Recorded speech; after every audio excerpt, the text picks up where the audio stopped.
Niaba ya bodi ya Simba nimeona taarifa hii nizungumze mwenyewe kama mwenyekiti wa bodi ili ipate uzito inaostahili. Ya kwanza ni taarifa ya kuhusu kadi za wanachama. Tulikuwa tumepanga awali kwamba tungetoa kadi za wanachama tarehe 27 Machi. Lakini zoezi hilo lilishindikana kwa sababu kulikuwa na kazi ya system yenyewe ya kutengeneza hizo kadi mpya ilikuwa haijakamilika, hasa kwenye maeneo ya ujazaji, kwa sababu zile branch zote ambazo zipo sasa hivi lazima ziingizwe kwenye mfumo, na baada ya kuingizwa kwenye mfumo baadaye sasa ndio wanachama wale waliopo sasa waweze wenyewe pia kuwa wa kwanza kupewa kadi, na wakati huo matawi mapya na wanachama wapya kupitia matawi yaliyopo waweze nao sasa kupata kadi. Zoezi hilo karibu linafikia mwisho. Tukishalimaliza zoezi hilo la kulodi matawi ambayo yapo, basi tutatangaza rasmi lini tutazindua siku ya kwanza kutoa kadi mpya za kisasa kwa wanachama wa Simba. Kwa hiyo niliseme ili wafahamu kwamba zoezi linaendelea. Ni kwa sababu ni kitu kizuri, kitu cha kisasa. Kwa hiyo kilihitaji muda hasa kutengeneza database ambayo ni nzuri. Jambo la pili ambalo nilizungumze ni issue ya rufaa yetu ya mchezaji Mohamed Damaro. Kama mnavyofahamu, tulipeleka mashtaka kwenye kamati ya wachezaji na usuluhishi, nafikiri Kiswahili chake nimepatia, kuhusu huyu mchezaji. Sisi tulikaa swala hili tukatafakari kwa kina, tukasema ni swala ambalo halijakaa sawa, ni swala ambalo katika ushindani hakuna uwiano ulio sahihi. Ni kama klabu zinatengeneza njia ya kuongeza wachezaji wa kigeni bila sababu yoyote ya msingi.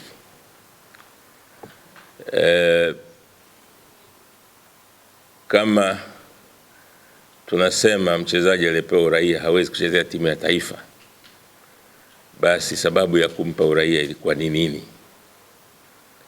Ilikuwa ni kuhakikisha kwamba klabu moja au mbili zinakuwa na wachezaji zaidi ya wengine walioruhusiwa kwa mujibu wa kanuni. Tumepokea majibu ya kamati ya hadhi sheria za wachezaji. Kwa mujibu wa ibara ya 27(4) inatuomba tufanye kitu kinaitwa marejeo au review ili tukamilishe hatua za hapa ndani, na tumeshaandaa review marejeo ya mchezaji huyu. Tutawasilisha hivi punde hapo TFF, na katika hukumu ile waliotupatia imechagua tu maeneo yanayowafurahisha ndio wanajibu. Maeneo mengine ambayo tuliyahoji hawakuyajibu kabisa. Mohamed Damaro tukizungumza sasa hivi ana FIFA identification number 2. Mchezaji yoyote akishaingia kwenye mfumo wa kucheza mara ya kwanza anapewa ID number. Hiyo ID number unatakiwa uhame nayo kokote tunakoenda, ndio namba yako ya utambulisho. Lakini ukiangalia kwenye mfumo, Mohamed Damaro ana ID number 2. Hiyo tuliuliza kwenye kamati, hawakuweza kulijibu. Lingine ambalo tulihoji huyu Mohamed Damaro kama hawezi kucheza timu ya taifa ya Tanzania, ina maana kwamba yuko eligible, wanasema wazungu, kuchezea timu ya taifa ya Guinea.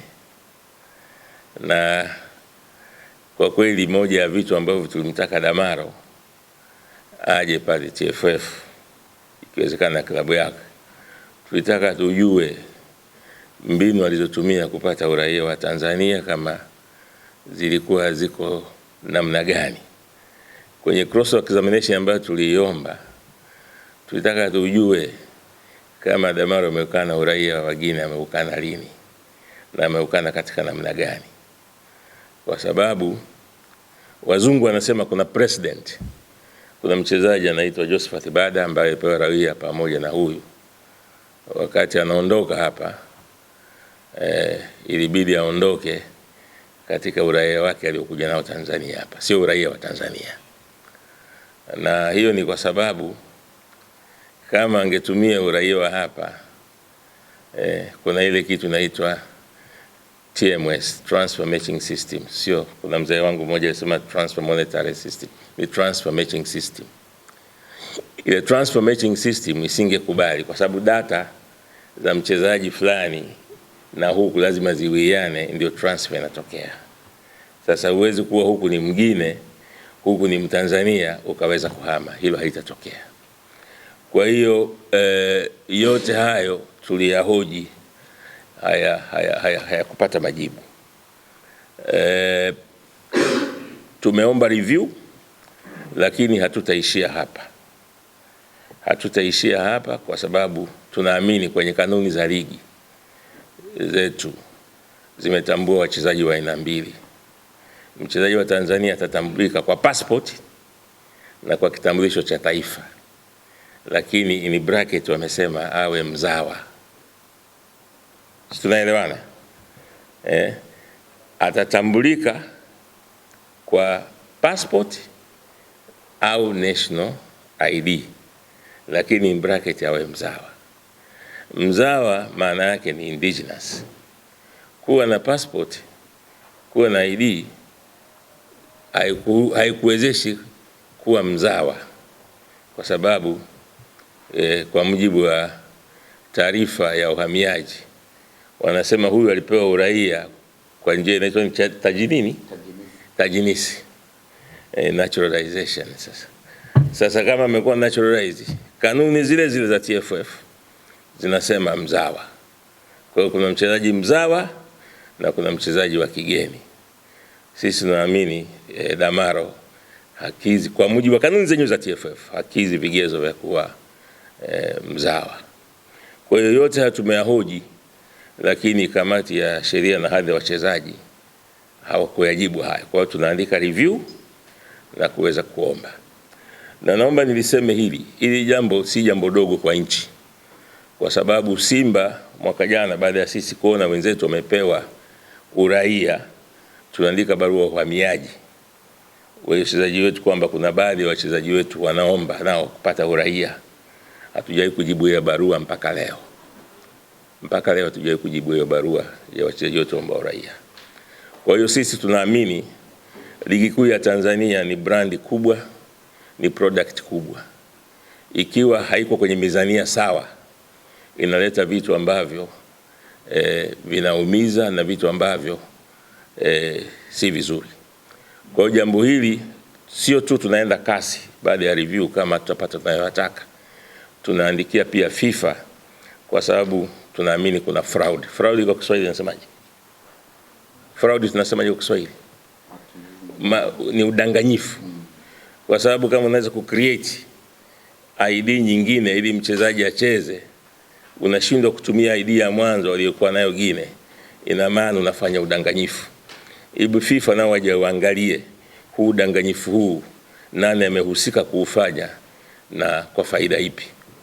Kwa hiyo hili jambo si dogo, ni jambo kubwa. Sisi tunaliona Simba kama mtu anaweza akapewa tu uraia ili achezee klabu, asichezee timu ya taifa, ni jambo kubwa. Kwa sababu Damaro vile alivyo, hata iwe vipi, hata kwa miaka 100 ijayo hawezi kuchezea timu ya taifa kwa sababu zifuatazo. Jambo la kwanza kabisa, ucheze timu ya taifa ya nchi husika, lazima uwe na mizizi katika nchi ile. Aidha babu yako mmoja au bibi au wote waliwahi kuwa katika ile nchi au ni wazaliwa ile nchi. au wazazi wako au mmoja wa wazazi wako amewahi kuwa ni raia wa ile nchi, amezaliwa ile nchi, ameishi katika ile nchi, au wewe mwenyewe umezaliwa katika ile nchi, wakati wengine wazazi wako wanafanya kazi, ulizaliwa pale ukasoma pale, kwa hiyo una mizizi na ile nchi. Katika yote hatujaenda kwenye mengine mengi, hilo moja tu tayari Damaro hati miaka 100,000 hawezi kuchezea timu ya taifa, kwa sababu kama ingekuwa hivyo, ingekuwa nchi zinaenda Brazil zinachukua wachezaji, inaenda Argentina zinawaleta, zinapa uraia. Kwa hiyo kwa mujibu wa FIFA haikuwa hivyo. Lakini jambo lingine ambalo tulifikiri TFF walitakiwa walifanye ni kwamba kama kanuni za TFF hazizungumzii switch of nationality, ambao TFF walijua kabisa kimpira huyu ameswitch kutoka Guinea anataka kuswitch Tanzania. Kama kanuni zetu hazipo, hazizungumzi, ziko kimya, wazungu wanasema ungeenda kanuni za juu ambazo za FIFA zinazungumziaje mtu akitaka kubadilisha uraia ili acheze katika nchi yako. Kwa hiyo wengi wanasema kwamba jambo la kubadilisha uraia ni rahisi tu, wanafanya referral ya Spain, wachezaji wa kina Rodrigo anacheza kwa sababu Spain inaruhusu uraia wa nchi hizi mbili. Ndio maana yeye anacheza timu ya taifa ya Brazil, lakini kwa sababu Spain inaruhusu dual nationality, basi anaweza kuchukua uraia wa Spain na akaweza kucheza mpira. Kwa hiyo sisi tunajua jambo hili si jambo dogo, kwa sababu tunaona kuna unfair. Timu moja ina wachezaji 13 kupitia mlango wa nyuma, mlango ambao si halisi, timu zingine zina wachezaji 12. Mizani hai balance. Kwa hiyo niwaambie wana Simba, hili tuko imara, tutaenda nalo mpaka la mwisho. Lakini kikubwa zaidi, aliyeidanganya mamlaka kwamba huyu tunampa uraia kwa sababu atasaidia timu ya taifa, amefanya udanganyifu mkubwa sana. Na amefanya udanganyifu ambao haupo kokote. Na amefanya udanganyifu ambao pengine mamlaka zinashangaa. Huyu mchezaji hawezi kucheza timu ya taifa. Umempa uraia ili iwe nini? Tena mchezaji mwenyewe ambaye hakuwa amefikisha hata mwaka Tanzania akapewa uraia. Sasa hilo jambo sisi tunaona ni jambo kubwa, na hili tutaona mpaka mwisho wake tuone linakuwaje. Kwa hiyo nimeliongea kwa kirefu kwa sababu watu wanafikiria utani tu na ushabiki. Lakini ni jambo serious, na sisi we are serious about this. Jambo lingine ambalo nitaka nizungumze leo hii ni kumetokea baada ya mechi ya Azam, ilianza Pamba kule Mwanza, washabiki wetu wametaharuki, wamekuwa na hasira, hata pale uwanjani juzi pia haikuwa nzuri sana. Nafahamu mashabiki wetu wanakerwa na hili jambo, nafahamu kuna vitu vinajitokeza, nafahamu wameona yanayotokea, lakini naomba tena niwasihi sana mashabiki na wapenzi wa Simba, naomba watulie, wawe na amani, wasilete tafrani, kwa sababu mwisho wa siku ikiwa tafrani inakuwa sio afya kwa klabu. Sisi Simba ni klabu ambayo tunaweka mpira wa miguu mbele sana.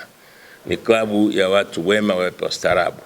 Najua mpira una hisia kali, lakini naomba niseme kwamba tuache tafrani, tupunguze jazba. Sisi bodi nzima, viongozi, li jambo tunalishughulikia na tumeandikia mamlaka, tutakutana nao mamlaka zinazosimamia mpira kuweza kujua hizi changamoto ni kwa nini zinajitokeza mara kwa mara.